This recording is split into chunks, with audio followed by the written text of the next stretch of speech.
आज हम बताएंगे आपको गुजरात का वैभवशाली कीर्ति तोरण।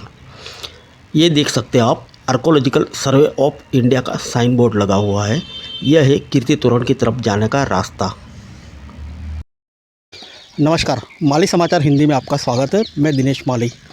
आज हम आए हैं उत्तर गुजरात के वडनगर शहर में।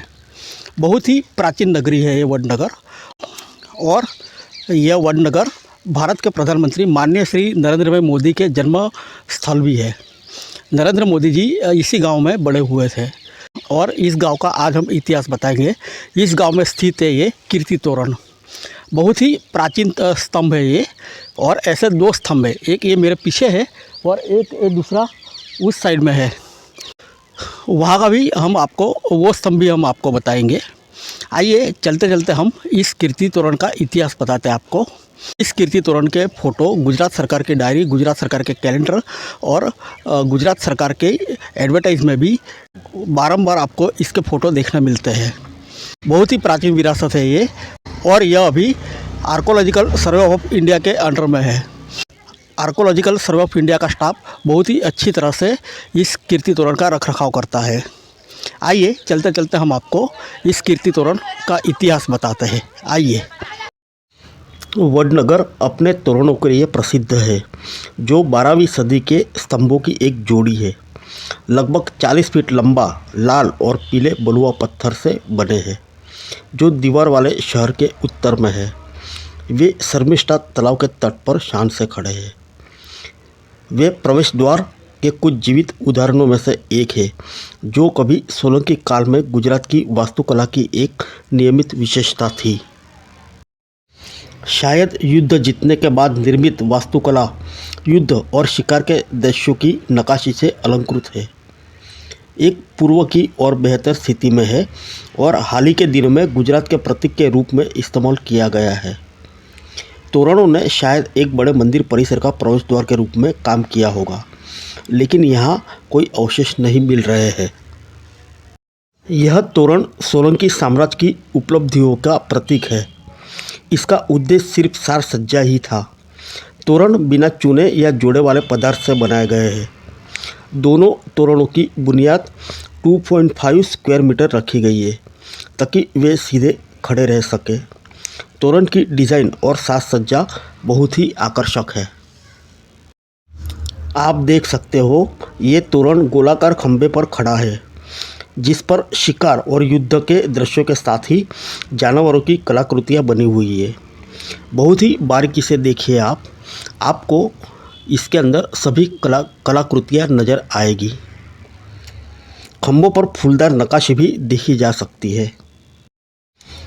चौखट और फुटपाथ खंभों को सहारा देते हैं। इन पर देवी देवताओं की मूर्तियाँ हैं, और माना जाता है कि यह मूर्तियाँ शिव, गणेश और कार्तिकेय की है, जो दोनों तरफ बनी हुई है। दूसरे तोरण की चौखट के नीचे अर्धचंद्राकार मेहराब है, जो बिच्छू के मुंह से निकल रही है। इस पर छवियाँ बनी हुई है, आप देख सकते हो।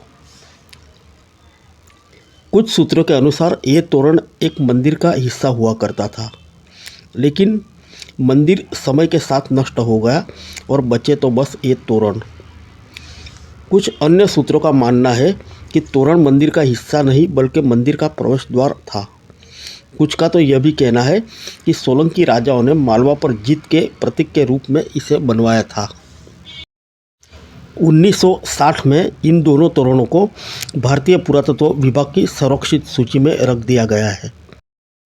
हेनरी कॉन्सेंस और A.K. फोर्ब्स जैसे अंग्रेज यात्री लेखक और कोग्राफर्स के अनुसार लंबे समय तक शहर में 2 तोरण थे, जिसका जिक्र रासमाला या गुजरात के हिंदुओं का सिलसिलेवार इतिहास नामक किताब में मिलता है, जो ईस्वी सन 1856 में प्रकाशित हुई थी।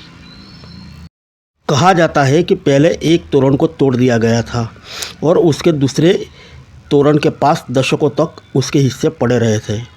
स्थानीय लोगों के अनुसार बड़ौदा के महाराजा सयाजीराव तोरण को बड़ौदा ले जाना चाहते थे, इसलिए उन्होंने इसके टुकड़े करवा दिए। लेकिन स्थानीय लोगों के विरोध की वजह से वह इसे बड़ौदा नहीं ले जा सके।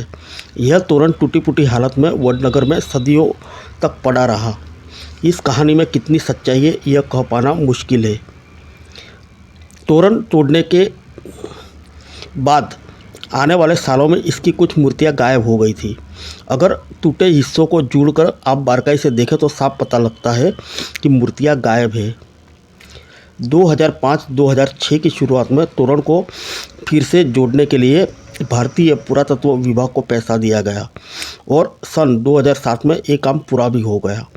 अब यहाँ आने पर भव्य 2 तोरण नज़र आते हैं।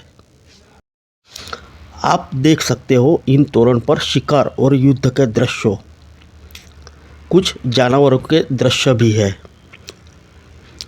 देख सकते हो आप।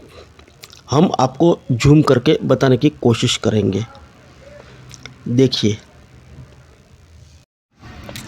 तोरण के ऊपर देवताओं की मूर्तियां हैं। हो सकता है ये मूर्तियां शिव, गणेश और कार्तिकेय की हो। तोरण के दोनों तरफ ऐसी मूर्तियां बनी हुई है। खंभों पर फूलदार नक्काशी भी देखी जा सकती है। देखिए, कुछ इतिहासकार और पुरातत्व विशेषज्ञ मानते हैं कि यह 2000 साल पुराना है और इसकी स्थापना सामान्य युग के शुरुआत के वर्षों में हुई थी। इस वडनगर की खुदाई में बौद्ध समय के समृद्ध अवशेष भी मिले हैं, जिनमें गुप्त काल की बुद्ध की एक प्रतिमा, खोल चूड़ियाँ, कलाकृतियाँ और स्तूप सहित कई भवनों के अवशेष भी शामिल है।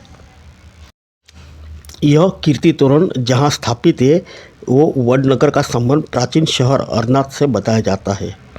क्षत्रप राजा रुद्रमन के शासनकाल में जूनागढ़ में मिले शिलालेख में इसका जिक्र भी मिलता है। देखिए, गुजरात का वैभव कीर्ति तोरण, जो कि प्रधानमंत्री नरेंद्र मोदी के गांव में स्थित है। उत्तर गुजरात की प्राचीन नगरी वडनगर के 2 बेहद रुचिपूर्ण एवं भव्य कीर्ति स्तंभों का निर्माण मंदिर के एक भाग के रूप में हुआ होगा, जिसका कोई भी अंश अभी शेष नहीं है। नगर से उत्तर में प्राचीन के बाहरी और स्थित यह तोरण आकार व रूपरेखा में समरूप है। इस तोरणों का निर्माण लाल भूरे रंग के बलुआ पत्थर से किया गया है। संपूर्ण संरचना को स्थिरता प्रदान करने हेतु स्तंभों के निचले भाग को बड़ा व भारी रखा गया है। भारतीय शिल्पकला के उत्कृष्ट नमूने में से एक इन तोरणों के ऊपर उकेरी गई कलाकृतियों का तत्कालीन मूर्ति शिल्प कला का उत्तम उदाहरण है। आपको ये कीर्ति तोरण यानी कीर्ति स्तंभ का वीडियो कैसा लगा, कृपया कमेंट बॉक्स में ज़रूर बताएं। और अगर आपने माली समाचार चैनल सब्सक्राइब नहीं की तो ज़रूर सब्सक्राइब कीजिए और ज़्यादा से ज़्यादा लोगों तक शेयर कीजिए, ताकि सभी को पता चल सके भारत के प्रधानमंत्री नरेंद्र मोदी जी के गांव के ये कीर्ति स्तंभ के इतिहास के बारे में।